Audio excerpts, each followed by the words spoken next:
আমি তনুশ্রী আমার রান্নাঘরে প্রতিদিনের মতন আবার একটা রান্নার রেসিপি নিয়ে চলে এসেছি। আমার রেসিপিটা দেখার জন্য সবাইকে জানাই স্বাগত। আপনারা কেমন আছেন ফ্রেন্ডস? আশা করি আপনারা ভালোই আছেন। আপনাদের ভালোবাসায় আমিও ভালো আছি। আজকের রেসিপিটা হচ্ছে ইলিশ মাছ দিয়ে গাটির ঝোল। সবাই তো অনেক কিছু দিয়ে ঝোল করে দেখেছেন, আজকে আমি গাটি দিয়ে পুরোপুরি ঝোলটা করব ইলিশ মাছের। দারুণ লাগে এরম ঝোল করলে।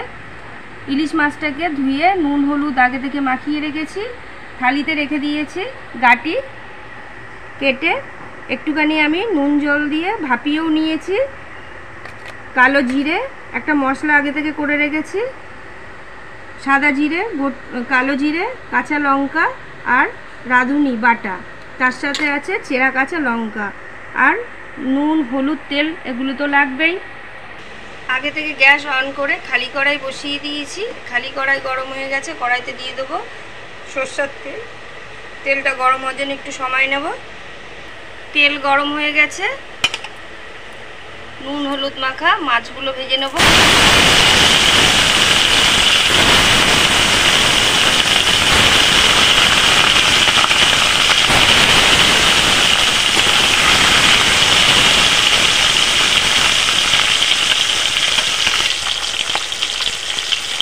মাছগুলো অনেক কড়া করে ভাজবো না, একদম হালকা করে এপিট ওপিট করে ভেজে নেব। ভাজা হয়ে গেছে, এবার মাছগুলোকে আমি তুলে নেব।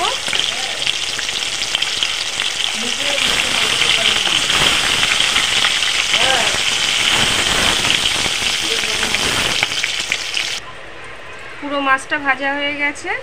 মাছ ভাজা তেলের মধ্যে ফোড়ন দিয়ে দেবো কালো জিরে, চেরা কাঁচা লঙ্কা দুটো,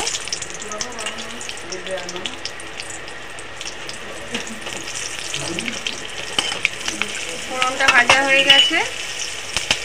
সেদ্ধ করা গাটিও দিয়ে দেবো।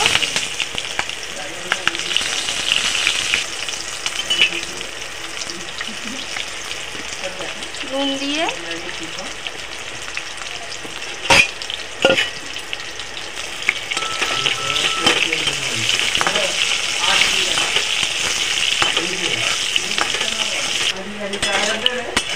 গাটিগুলো ভাজা হয়ে গেছে।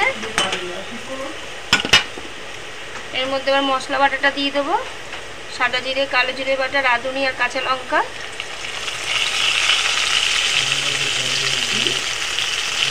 হলুদ,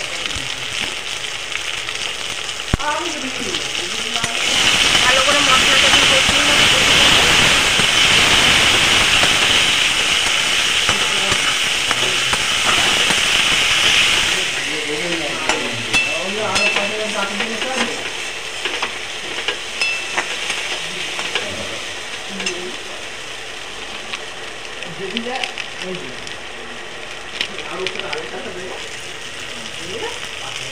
লঙ্কার গুঁড়ো,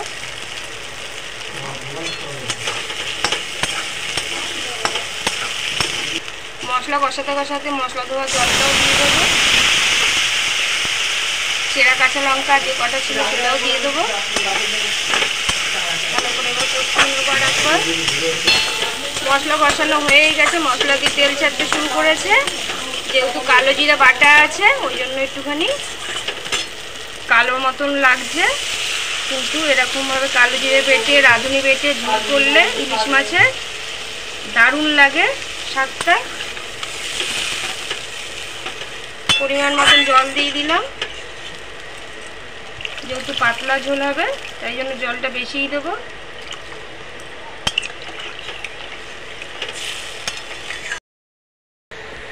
পরিমাণ মতন জল দিয়ে দিয়েছি, স্বাদ মতন এবার নুনও দিয়ে দেবো।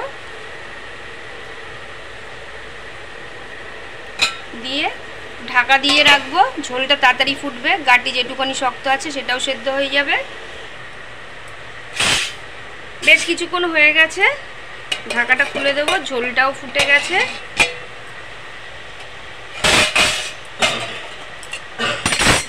মাছ ভেজে রেখেছিলাম আগে থেকে, মাছ ভাজাগুলো এবার দিয়ে দেবো ঝোলের মধ্যে।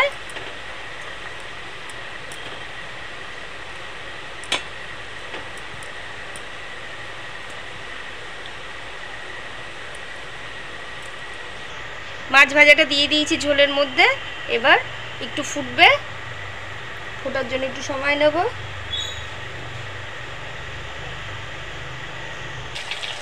ঝোলটা ফুটে গেছে, এবার আমি নামিয়ে নেব। গাটিও পুরোপুরি সেদ্ধ হয়ে গেছে, এরকমই নামাবো, এর থেকে আর গাঢ় করব না, একদম পাতলা ঝোলই। দেখুন দারুণ লাগে এরকম ঝোল, গাটি কচু দিয়ে ইলিশ মাছের ঝোল।